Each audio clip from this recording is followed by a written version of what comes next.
Assalamualaikum dan salam sejahtera saya ucapkan kepada pensyarah kejuruteraan industri kami, Dr. Muhammad Syahir bin Yahya.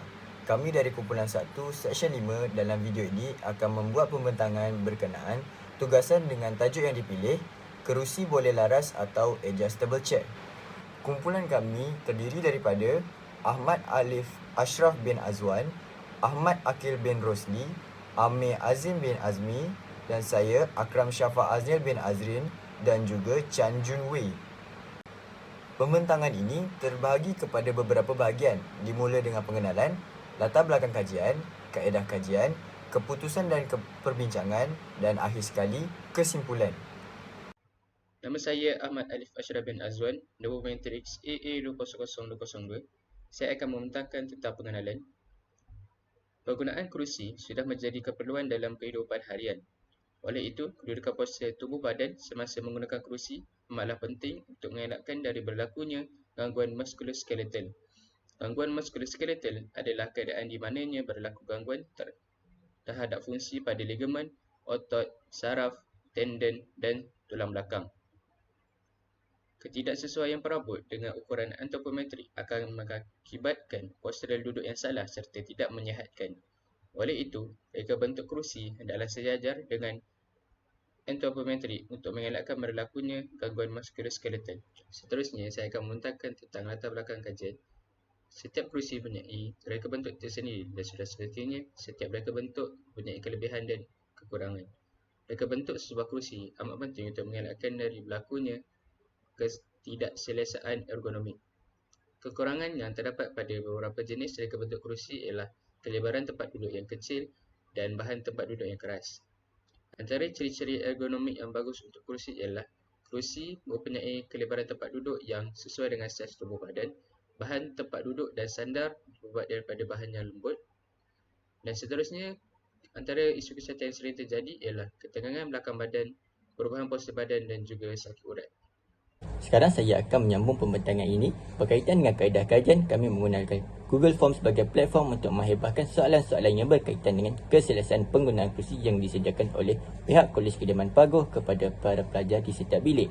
Melalui hebahan platform ini, seramai 28 responden telah dipilih secara rawak yang terdiri daripada mahasiswa dan mahasiswi yang UTSM yang menetap di Kolej Kediaman. Terdapat 7 soalan yang dikemukakan kepada mereka bagi menjawab pertanyaan berkaitan dengan projek ini. Bagi tujuan kajian ini pula, kajian yang dilakukan adalah bertujuan untuk menentukan tahap keselesaan kerusi yang disediakan kepada pelajar untuk kegunaan harian mereka. Hal ini kerana kami mendapati terdapat masalah-masalah yang dihadapi oleh responden apabila menggunakan kerusi yang disediakan seperti kestabilan, kekukuhan dan keselesaan kerusi. Yang kedua, tujuan kajian ini juga dilakukan untuk meneliti gangguan kesihatan yang dihadapi oleh responden apabila duduk di kerusi dalam jangka masa yang panjang. Antara masalah yang dapat diperlihatkan adalah masalah gangguan muskuloskeletal yang kerap berlaku semasa duduk di atas kerusi dan juga posisi duduk yang tidak betul. Hal ini boleh menyebabkan mereka menghadapi sakit belakang dan juga sakit bahu. Assalamualaikum warahmatullahi taala wabarakatuh dan salam sejahtera. Saya Ahmad Akil bin Rosli, nombor matrik AA201048. Jadi saya akan teruskan presentation kami dengan untuk keputusan dan perbincangan kajian kami. Berdasarkan kajian yang telah kami jalankan kepada pelajar-pelajar yang berada di Kolej Kediaman Kampus Paguh ini, kami mendapati bahawa kebanyakan pelajar mempunyai masalah dengan kerusi yang telah disediakan di Kolej Kediaman Kampus Paguh ini. Berdasarkan kajian yang telah kami lakukan melalui platform Google Form, sebanyak 28 maklum balas telah kami terima berkenaan masalah ketidakselesaan kerusi yang disediakan. Tahap keselesaan kerusi yang disediakan di Kolej Kediaman Paguh di mana angka 1 menunjukkan kerusi tersebut sangat tidak selesa untuk diduduk, manakala semakin menaik angka tersebut semakin selesa kerusi tersebut untuk diduduk. Jadi berdasarkan maklum balas yang telah kami dapati, terdapat 7 maklum balas sebanyak 26.9% pelajar yang mengatakan bahawa kerusi yang telah disediakan adalah tidak selesa. Sebanyak 13 maklum balas, 50% daripada pelajar mengatakan tahap keselesaan kerusi yang disediakan adalah normal. Manakala 5 maklum balas, sebanyak 19.2% pelajar mengatakan bahawa kerusi yang disediakan adalah selesa, dan akhir sekali 1 maklum balas iaitu 3.8% pelajar mengatakan bahawa kerusi yang disediakan amatlah selesa. Penilaian yang kami lakukan ini boleh dilihat berdasarkan carta yang telah disediakan di dalam report kami, di mana penilaian ini berdasarkan Google Form yang telah kami sebarkan. Jadi saya akan sambung lagi dengan pengukuran data antropometrik, iaitu ukuran antropometrik adalah sangat penting dan perlu diambil kira supaya dapat menghasilkan kerusi yang sesuai dengan saiz badan pengguna.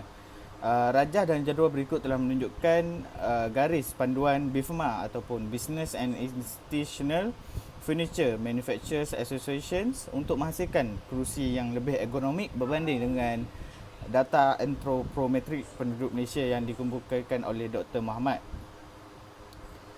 Data antropometrik penduduk Malaysia secara keseluruhannya dapat dilihat pada jadual 1.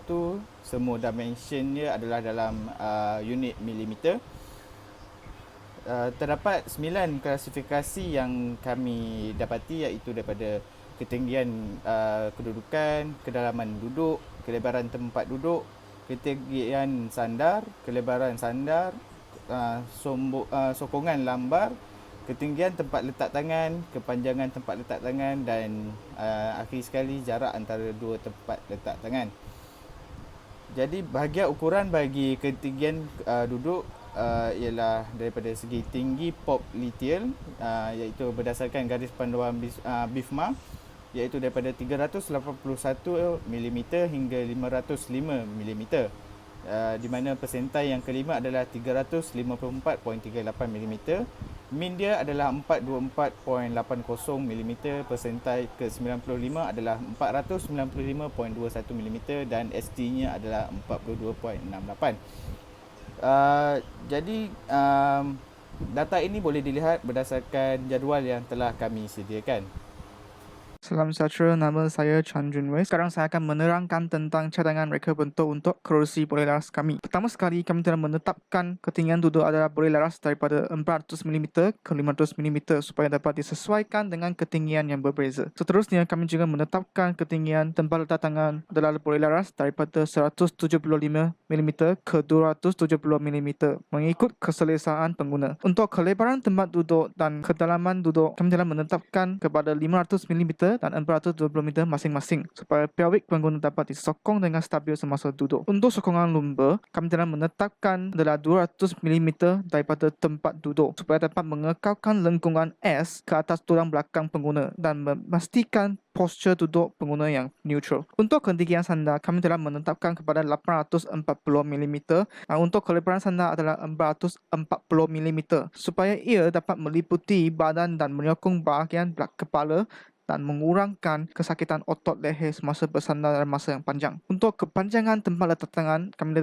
letak sebagai 440 mm dan jarak antara dua tempat letak tangan adalah 510 meter supaya dapat menyokong lengan bawah dengan sepenuhnya. Seterusnya, 5 buah roda swivel telah ditambah kepada kerusi kami supaya dapat meningkatkan mobiliti kerusi kami. Dan bahan untuk tempat duduk dan sandar kami telah pakai span dan fabrik kanvas kapas kerana kedua-dua bahan ini mempunyai kekuatan yang tinggi dan tahan lama. Sekarang marilah kita tengok kepada lukisan 3D yang telah dilukis dalam storybook. Sekarang kerusi kami adalah dalam keadaan paling rendah di mana ketinggian tempat duduk adalah lebih kurang 400 mm dan ketinggian tempat letak tangan pun dalam keadaan paling rendah iaitu 175 mm. Jadi selepas saya extend kepada keadaan paling tinggi, ketinggian duduk adalah lebih kurang 500 mm dan juga ketinggian tempat letak tangan adalah 230 mm. Dengan ini, telah sampai di akhir pembentangan. Kami telah menciptakan kerusi yang nyaman untuk digunakan oleh mahasiswa di Universiti Tun Hussein Onn Malaysia, khususnya di kampus Pagoh. Berdasarkan data, majoriti responden mengatakan bahawa kerusi yang mereka gunakan tidak nyaman untuk diduduki. Kerusi tersebut menyebabkan masalah ergonomik pada sistem muskuloskeletal mereka. Oleh kerana itu, kerusi yang dapat disesuaikan dirancang untuk mengatasi masalah ini, di mana kerusi ini sesuai dengan klasifikasi dimensi yang mengacu pada ukuran tubuh rata-rata pelajar di UTHM Pago.